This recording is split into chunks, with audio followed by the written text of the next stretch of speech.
আপনারা নিশ্চয়ই লক্ষ্য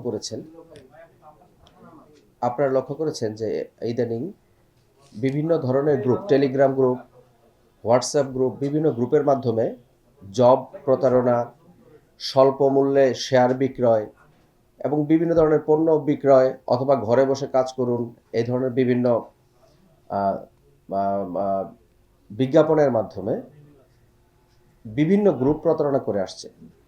আমরা প্রচুর পরিমাণে অভিযোগ পাচ্ছি।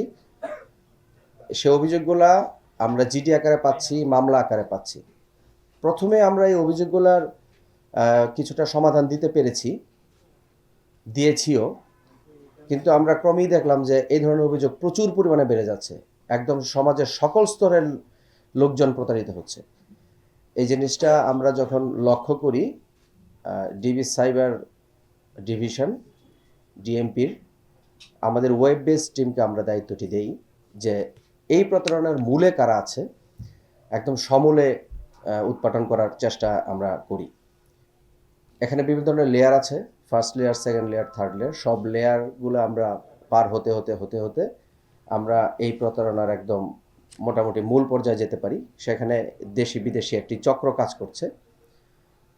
এই অভিযানে আমরা বিগত এক সপ্তাহ ধরে আমরা সাঁড়াশি অভিযান পরিচালনা করি ঢাকার বিভিন্ন থানায়, বিভিন্ন এলাকায়। সেখান থেকে আমরা কোনো একটি বাসা থেকেই পাওয়া গেছে ৫১,০০০ সিম। বাংলাদেশে ব্যবহৃত বিভিন্ন মোবাইল কোম্পানির সিম ৫১,০০০। টোটাল আমরা ৫১,২৫১টি সিম উদ্ধার করি। আমরা ২১টি ভিওআইপি জিএসএম গেটওয়ে, এটা একটা মেশিন যেটার মধ্যে অনেকগুলো সিম ইনসার্ট করা থাকে। এর মাধ্যমে সার্বক্ষণিকই ক্রিপ্টোকারেন্সির মাধ্যমে আমাদের টাকাগুলা প্রতারণা হচ্ছে। আমাদের সাধারণ মানুষ এই এই এই মেশিনটির মাধ্যমেই আসলে প্রতারিত হচ্ছে।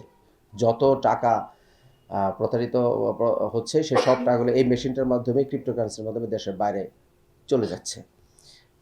এই অপারেশন আমরা এক সপ্তাহ ধরে করে আসছি। আমরা এখনও অপারেশনের মধ্যেই আছি। আজকেও আমাদের একটি অপারেশন হওয়ার সম্ভাবনা রয়েছে।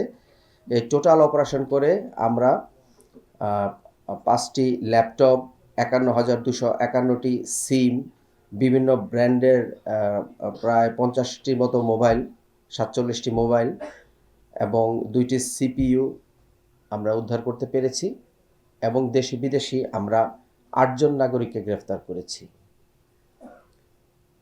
আমাদের এই অপারেশন অব্যাহত থাকবে। আর ডিবি সাইবার ডিভিশন আপনাদের মাধ্যমে সবাইকে একটু আমরা সতর্ক করতে চাচ্ছি যে অপরিচিত কারো সাথে বিকাশে লেনদেন করা যাবে না বা অন্য কোনো অ্যাকাউন্টে লেনদেন করা যাবে না অপরিচিত কারো সাথে। এমনকি প্রলোভন দেখিয়ে কারো অ্যাকাউন্ট ব্যবহার করেও এই প্রতারক চক্র বিভিন্নভাবে তাদের প্রতারণার কাজ চালিয়ে যাচ্ছে।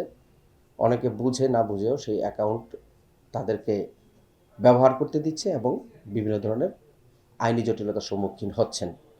অপরিচিত কারোর সাথে বিকাশে অ্যাকাউন্টে কোনোভাবে কোনো লেনদেন না করার জন্যে ডিবি সাইবার ডিভিশন সবাইকে অনুরোধ জানাচ্ছে। ধন্যবাদ।